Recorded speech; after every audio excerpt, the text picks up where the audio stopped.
Ayun si Kuya oh. Madang maga kaya. Awas ko yung binigay mo sir eh. Ubus na? Oo. Oh. Paano yan? Di ako nakapagdala ngayon. Okay lang sir. Pira na lang bigay ko sa'yo.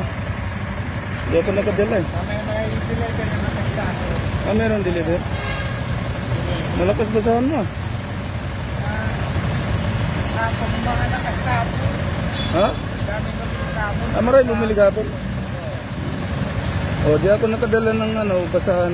O, pira na lang. Salamat sir ha. Pangbili mong ano. Anong binibili mo dyan? Anong binibili mo dyan? Sa 50 pesos. Hindi, yan. Anong binibili mo dyan? Tinapay? Yan binibigay ko. Pang almusal? Ah, binili ng basahan? Ah, mas gustuhin mo pa? Ah, yan na lang yung paninda mo?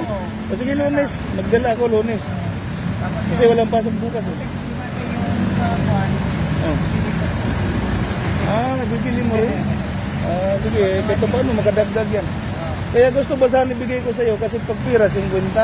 Pero pag basahan sa 30 pieces, maging 150 yun, di ba? Mas malaki. Eh di ako nakapagdala ngayon, kaya yan lang muna.